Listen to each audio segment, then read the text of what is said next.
Magandang umaga mga bata. Ayan, bago tayo magsimula sa ating aralin ngayon, ay pulutin mo ninyo ang mga nakikita ninyong kalat dyan sa mga upuan ninyo or anything na nakikita ninyong kalat. Tapos na ba? At ayusin ninyo ang inyong mga upuan para maayos tignan. Tapos na ba mga bata? Ayan, at tayo tayong lahat at tayo ay manalangin. Lord Jesus Christ, thank you again for this day, Lord God, for a new breath of life. Thank you again, Lord God, for the new breath of life, strength, and wisdom that you have given to us, and a new chances for us to live in this world. And Lord, may we ask for your forgiveness as we forgive those who sin against us. And Lord, please guide us in our lesson for the day.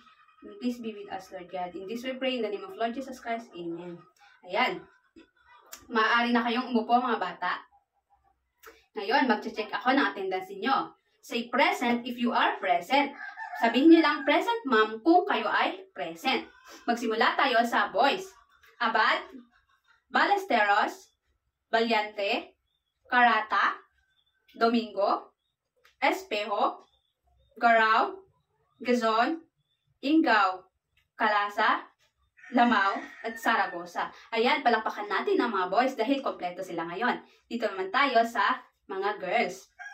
Aniga, Ason, Bakas, Kalangat, Carasaw, Engad, Haraw, Lenaw, Picasso, at Zamora. Ayan, palakpakan din natin ang mga girls dahil kompleto sila. Complete attendance kayo ngayon na. Ayan, palakpakan nga natin ang ating mga sarili. Ayan. Ngayon, may ipapakita akong mga larawan sa inyo at tukuyin ninyo kung ano-ano ang mga ito. Ang unang larawan ay ito. Ano yan?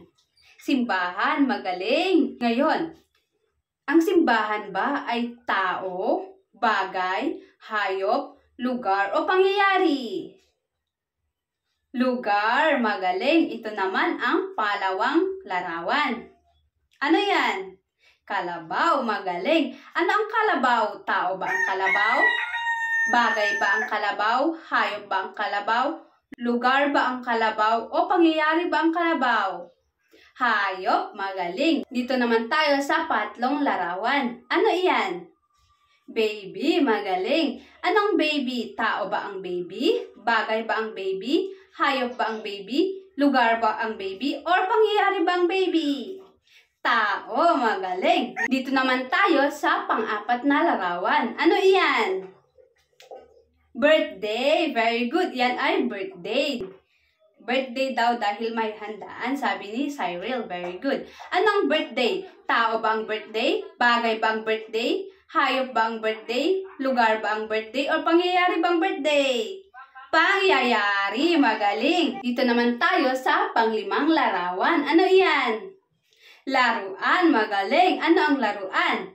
Tao ba ang laruan? Bagay bang laruan? Hayop bang laruan? Lugar ba ang laruan? O pangyayari bang laruan? Bagay, magaling. Ang gagaling ninyo mga bata. Palakpakan ninyo ang inyong mga sarili. Ayan. Ang lahat ng mga pinakita kong larawan ay tinatawag na pangalan. At iyan ang ating aralin ngayon. Makinig kayo ha sa ating diskusyon ngayon. At i-explain ko sa inyo ano ang pangalan at ang 5 uri ng pangalan. Ngayon, ano ang pangalan? Ang pangalan ay salita o bahagi ng pangungusap na tumutukoy sa ngalan ng tao, bagay, hayop, lugar at pangyayari. Ano ang pangalan ng tao? Ang pangalan ng tao ay mga salitang tinutukoy ay ngalan ng tao. Halimbawa, tatay, guro, nurse, pari. Ano naman ang pangalan ng bagay? Ang pangalan ng bagay ay ang mga salitang tinutukoy ay ngalan ng bagay. Halimbawa, lapis, kumot, mesa, upuan. Ano naman ang pangalan ng hayop? Ang pangalan ng hayop ay ang mga salitang tinutukoy ay ngalan ng hayop. Halimbawa, baka, aso, pusa, kalabaw. Ano naman ang pangalan ng lugar? Ang pangalan ng lugar ay ang mga salitang tinutukoy ay ngalan ng lugar o pook. Halimbawa, parke, tindahan, paaralan, ospital. Ano naman ang pangalan ng pangyayari? Ang pangalan ng pangyayari ay ang mga salitang tinutukoy ay ngalan ng pangyayari o kaganapan. Halimbawa, Pasko, Panagbunga Festival, Araw ng Maguro o Teacher's Day, Araw ng mga Puso o Valentine's Day. Ngayon, mga bata, may katanungan ba kayo? Wala. So, naintindihan ninyo? Ayan. Kung talagang naintindihan ninyo, may ipapagawa ako sa inyo. Pero, bago yan, may babasahin muna akong kwento sa inyo. Kaya makinig kayo, ha? Ang kwentong aking babasahin ay ang pista sa Barangay Manag. Ang pista sa Barangay Manag. May pista sa Barangay Manag, kaya ang mga bata ay nasisiyahan sa pag-imbita sa kanila ng punong barangay para makisalo sa magarbong handaan sa Barangay Hall. Kasama na ang kanilang mga ate, kuya, nanay, tatay at lahat ng mga tao sa Barangay Manag. May mga aso at pusa din sa handaan dahil pinapakain sila ng mga tira-tirang pagkain para hindi ito masayang. Nagpulot naman ng mga papel na plato, plastik na baso, plastik na kutsara at tinidor ang mga tao bago sila nagsiuwian. Nasiyahan ang punong barangay, kaya naman sinabihan niya ang mga ito na uulitin nila ang ganitong selebrasyon sa papalapit na bagong taon. Ayan, naintindihan niyo ba yung kwentong aking binasa at niyong napakinggan? Naintindihan. Ngayon, may katanungan ba kayo? Wala. So, ngayon naman ako ang magtatanong sa inyo. Tungkol saan ang kwentong aking binasa at niyong napakinggan? Magaling. Tungkol sa pista sa Barangay Manag. Magaling. Saan naman ginanap ang magarbong handaan? Yes, very good. Sa Barangay Manag, sa Barangay Hall. Magaling. Bakit may magarbong handaan? Very good. Dahil pista nila or pista ng Barangay Manag, kaya may magarbong handaan. Magaling mga bata, at mukhang naintindihan ninyo ang kwentong aking binasa at inyong napakinggan. Ngayon naman, may pagsusulit kayong gagawin. Pangkatang gawain ito. So, ang gagawin natin ay per side. Itong side na to ay group 1 at itong side na to ay group 2. Ngayon, makinig kayo sa panuto. Batay sa binasang kwento, ibigay ang mga halimbawa ng ngalan ng tao, hayop, bagay, lugar at pangyayari na nabanggit. Ayan. Base sa kwento, ibigay ninyo ang mga halimbawa ng ngalan ng tao, hayop, bagay, lugar at pangyayari na nabanggit. Ayan, naintindihan na ninyo? Very good. Maaari nyo nang simulan ng inyong gawain. Isulat ninyo ito sa one whole sheet of pad paper. Ayan. Ayan, tapos na ba mga bata? Tapos na. Maaari ko bang i-collect? Ayan, pakipasa sa harap.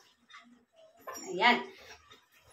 Ayan, bago tayo dadako sa next activity, ay sagutan muna natin ang inyong gawain. Ayan. Batay sa binasang kwento, ibigay ang mga halimbawa ng ngalan ng tao, hayop, bagay, lugar at pangyayari na nabanggit. So, ano yung mga nabanggit na ngalan ng tao? Magbigay nga kayo.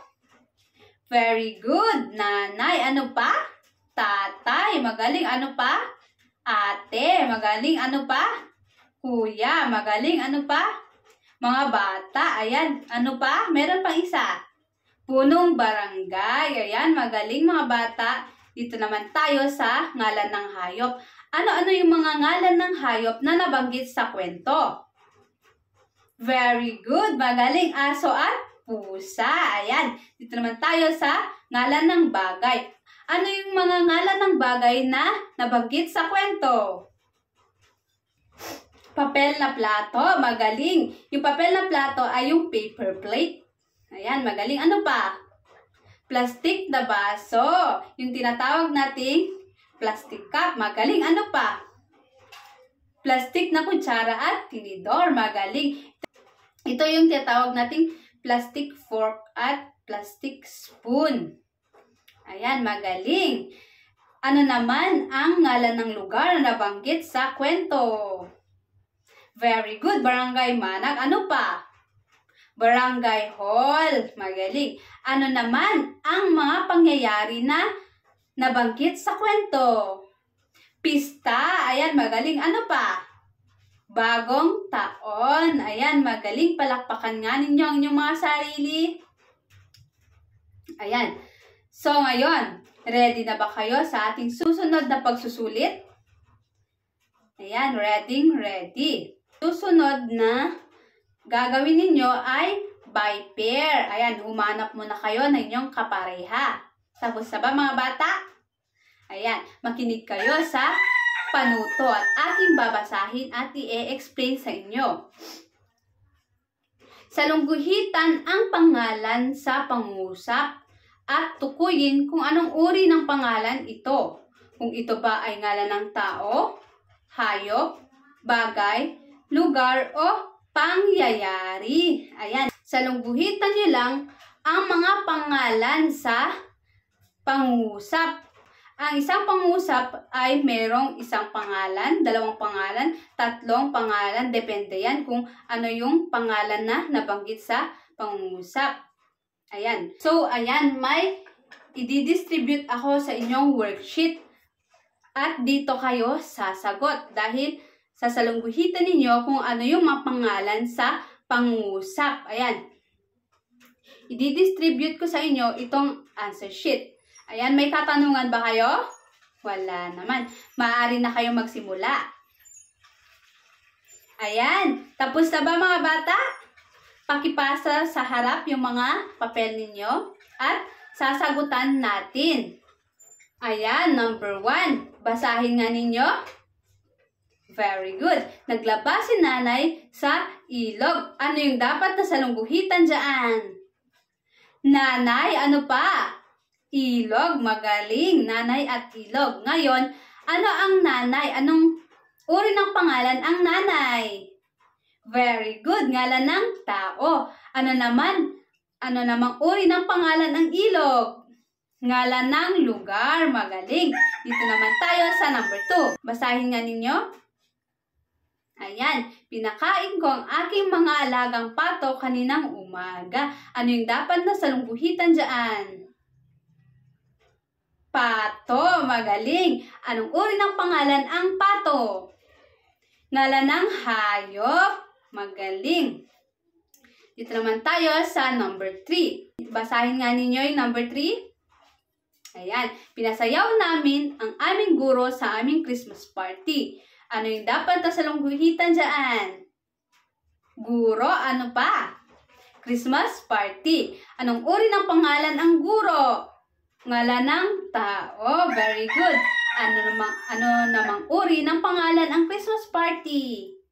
Ngalan ng pangyayari. Ayan, ang gagaling ninyo mga bata.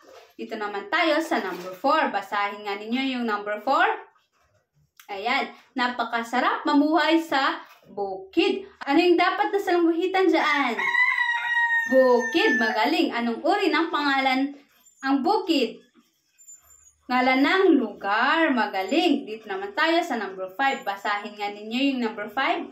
Ayan, binilhan ako ni tita ng bagong relo. Ano yung dapat na salungguhitan dyan? Tita, ano pa? Relo. Ngayon, anong uri ng pangalan ang tita? Ngalan ng tao. Ano namang uri ng pangalan ang relo? Ngalan ng bagay. Magaling. Dito naman tayo sa number 6. Basahin nga ninyo yung number 6. Ayan, very good. Sorpresa ako nila ate at kuya sa aking kaarawan. Ano yung dapat na salungguhitan dyan? Ate, ano pa? Kuya, ano pa? Kaarawan, magaling. Anong uri ng pangalan ang ate? Ngalan ng tao. Ano naman ang kuya? Ngalan ng tao din. Ano naman ang kaarawan? Ngalan ng pangyayari. Magaling mga bata. Dito naman tayo sa number 7. Basahin nga ninyo yung number 7. Magaling. Pinaliguan ko ang aking alagang aso. Ano ang dapat na salungguhitan dyan? Aso. Anong uri ng pangalan ang aso? Ngalan ng hayop. Magaling. Dito naman sa number 8. Basahin nga ninyo yung number 8. Ipinasyal ako ni tatay sa Burnham Park. Magaling. Anong dapat na salungguhitan dyan? Tatay, ano pa? Burnham Park. Magaling. Anong uri ng pangalan ang tatay? Ngalan ng tao. Magaling. Ano namang uri ng pangalan ang Burnham Park? Ngalan ng lugar. Magaling. Dito naman tayo sa number 9. Basahin nga ninyo ulit yung number 9. Very good. Dumaan ako sa palengke kanina. Anong dapat na salungguhitan dyan? Palengke. Ayan. Anong uri ng pangalan ang palengke? Ngalan ng lugar. Magaling. Dito na tayo sa last number. Basahin nga ninyo yung number 10. May bago akong bisikleta. Ayan. Anong dapat na salungguhitan dyan? Bisikleta. Magaling. Anong uri ng pangalan ang bisikleta? Bagay. Magaling. Palakpakan nga ninyo ang inyong mga sarili. Ayan. Ang gagaling ninyo mga bata. At nasagutan ninyo ang inyong gawain. Ngayon naman, may gagawin ulit kayo. Ready na kayo? Ready. Makinig kayo ha sa panuto. Sabihin ang tama kung ang mga sumusunod ay nagpapahayag ng tama. At sabihin naman ang mali kung ang mga sumusunod naman ay nagpapahayag ng mali. Ayan. Sabihin nyo lang kung tama or mali. Okay, basahin nga natin lahat yung number 1. Kaklase ay ngalan ng hayop. Tama o mali? Mali. Bakit mali? Very good. Dahil kaklase ay ngalan ng tao. Magaling. Dito na tayo sa number 2. Basahin nga ninyo yung number 2. Ipis ay ngalan ng hayop. Magaling. Tama ba or mali? Tama. Very good. Dito na tayo sa number 3. Basahin natin lahat. Kuneho ay ngalan ng pangyayari. Ayan. Tama ba or mali? Mali. Bakit mali? Yes, very good. Dahil ang kuneho ay ngalan ng hayop. Number 4, basahin natin. Bagong taon ay ngalan ng pangyayari. Tama ba or mali? Tama. Very good. Number 5, basahin nga natin. Basahin natin lahat. Barangay Ili ay ngalan ng lugar. Tama ba or mali? Tama. Very good. Number 6, basahin natin. Lamesa ay ngalan ng bagay. Tama ba or mali? Tama. Very good. Number 7, basahin natin lahat. Ballpen ay ngalan ng tao. Tama ba or mali? Mali. Bakit mali? Dahil ang ballpen ay ngalan ng bagay. Very good. Number 8, basahin natin lahat. Guro ay ngalan ng bagay. Tama ba or mali? Mali. Bakit mali? Yes, dahil ang guro ay ngalan ng tao. Magaling. Dito na tayo sa number 9. Basahin natin lahat. Araw ng mga ina or Mother's Day ay ngalan ng pangyayari. Tama. Very good. Number 10. Basahin natin lahat. Paaralan ay ngalan ng lugar. Tama ba or mali? Tama. Very good. Palakpakan nga ninyo ang inyong mga sarili. Ayan. Very good. Ngayon naman, may gagawin ulit kayo. Ready na kayo? Ready. Ayan. Makinig kayo sa panuto. Punan ang patlang batay sa inyong personal na sagot at tukuyin ang inyong sagot kung ito ba ay ngalan ng tao, hayop, bagay, lugar, o pangyayari. Ayan. Okay, number 1. Si Blanc ang nagluto sa aming pang-umagahan kaninang umaga. Base sa inyong personal na sagot, ang ilalagay niyo dyan sa patlang. Ngayon, tatanungin ko kayo. Sino ang nagluto sa inyong pang-umagahan kaninang umaga? Ayan, may nagsabing nanay at may nagsabing tatay. Kompletuhin nga natin yung pangusap. Si nanay ang nagluto ng aming pang-umagahan kaninang umaga. O si tatay ang nagluto ng aming pang-umagahan kaninang umaga. Ayan. Yung nanay, anong uri ng pangalan? Ang nanay. Ngalan ng tao. Very good. Yung tatay, ngalan din ng tao. Magaling. Kaya, super thankful kayo sa inyong magulang kasi sila yung nagluluto sa inyong pang-umagahan. Dahil kung wala sila, ay hindi kayo makakakain, di ba? Kaya, dapat na sundin natin ang mga payo ng ating magulang dahil sila ang nagpro-provide ng ating mga pangangailangan. Number 2, napuntahan ko na ang Barangay Blanc. Anong lugar na ang inyong napuntahan? Ha? Ayan, may nagsabing Malama daw. Oo, lugar yon. Ano pa? Ilig. Very good. So, kompletuhin nga natin pangusap. Napuntahan ko na ang Barangay Malama. At napuntahan ko na ang Barangay Ili. Ayan. Ngayon, tatanungin ko kayo. Anong uri ng pangalan ang Malama? Ngalan ng lugar. Magaling. Ano naman ang Ili? Ngalan ng lugar din. Very good. Dito na tayo sa number 3. May alaga kaming Blanc sa bahay. Anong alaga meron kayo sa inyong bahay? Aso. May nagsabing aso. May nagsabing pusa. May nagsabing kuneho.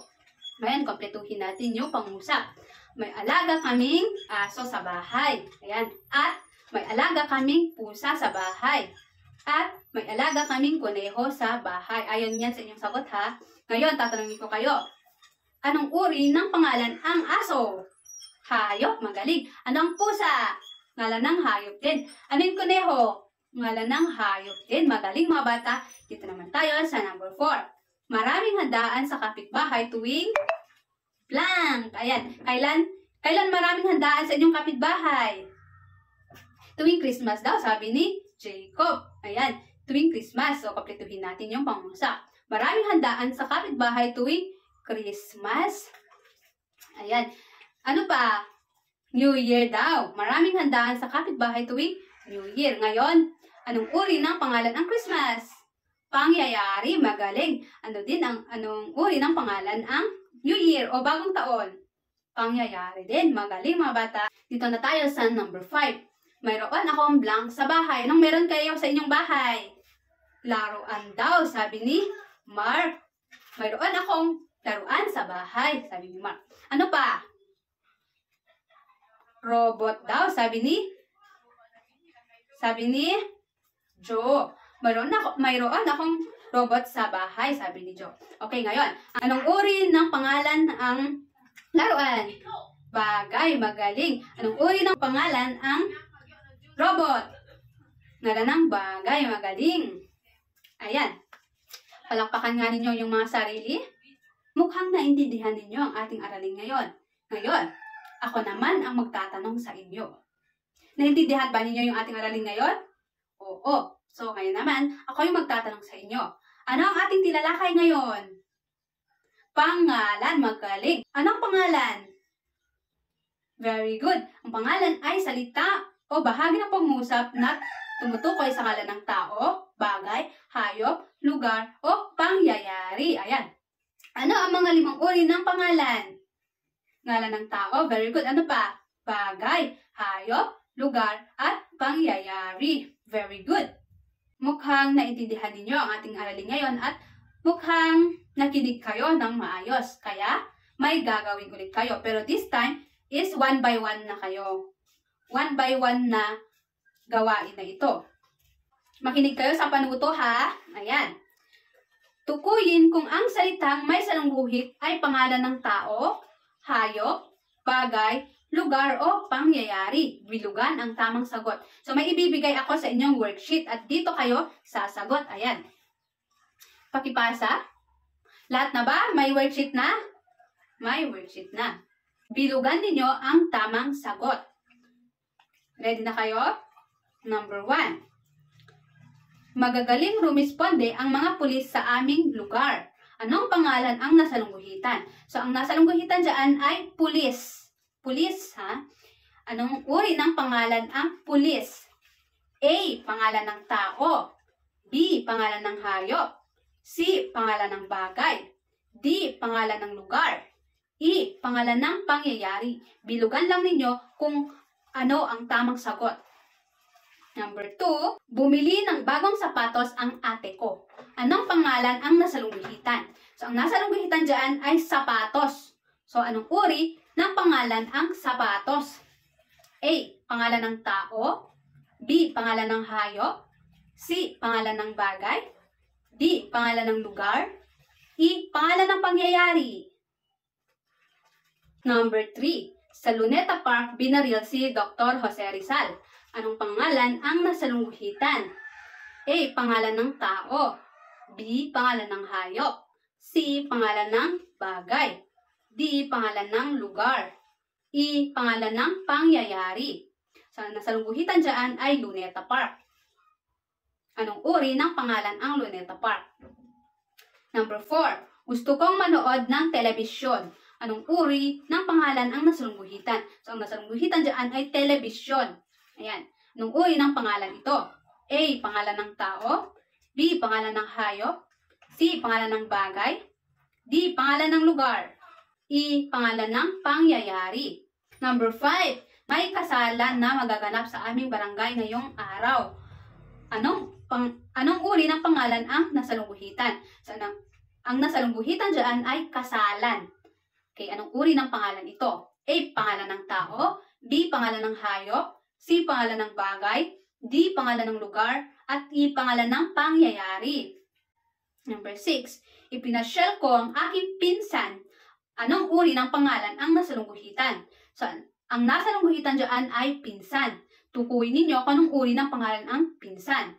A. Pangalan ng tao. B. Pangalan ng hayop. C. Pangalan ng bagay. D. Pangalan ng lugar. At E. Pangalan ng pangyayari. Number 7. Namasyal sa dagat si John. Anong uri ng pangalan ang nasalungguhitan? A. Pangalan ng tao. B. Pangalan ng hayop. C. Pangalan ng bagay. D. Pangalan ng lugar. E. Pangalan ng pangyayari. So, ang nasalungguhitan dyan ay dagat. Anong uri ng pangalan ito? Number 8. Kumain ng buto ang aso. Anong uri ng pangalan ang nasalungguhitan? So, ang nasalungguhitan dyan ay aso. Ayan, anong uri ng pangalan ang aso? A. Pangalan ng tao. B. Pangalan ng hayop. C. Pangalan ng bagay. D. Pangalan ng lugar. At E. Pangalan ng pangyayari. Number 9. Masaya ang Pasko noong nakaraang taon. Anong uri ng pangalan ang nasalungguhitan? So, ang nasalungguhitan dyan ay Pasko. A. Pangalan ng tao. B. Pangalan ng hayop. C. Pangalan ng bagay. D. Pangalan ng lugar. At E. Pangalan ng pangyayari. At dito tayo sa number 10. Bumili ng bagong bag si Kuya. Anong uri ng pangalan ang nasalungguhitan? A. Pangalan ng tao. B. Pangalan ng hayop. C. Pangalan ng bagay. D. Pangalan ng lugar. At E. Pangalan ng pangyayari. So, ang nasalungguhitan dyan ay Kuya. Ayan, tapos na ba mga bata? Ayan, pakipasa ang inyong papel sa harap. Ayan, magaling. Magaling mga bata at nandito na inyong papel. Ngayon naman, ilabas ninyo ang inyong assignment notebook. At kopyahin ninyo ang inyong assignment. Makinig kayo sa panuto. Magbigay ng 3 halimbawa ng ngalan ng tao, bagay, hayop, lugar at pangyayari na hindi pa nababanggit sa ating aralin. Ang gagawin ninyo ay magbigay kayo ng 3 halimbawa.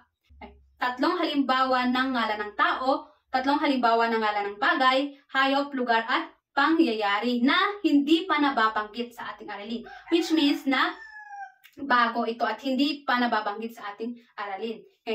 Ngayon, may katanungan pa kayo? Wala. So, bago tayo umuwi ay pulutin muna ninyo ang mga papel dyan sa mga upuan ninyo. At ilagay sa basurahan sa gilid. Tapos na ba mga bata? At i-arrange nyo ang inyong upuan. Tapos na ba? Ayan. Goodbye, class. See you again tomorrow. Goodbye.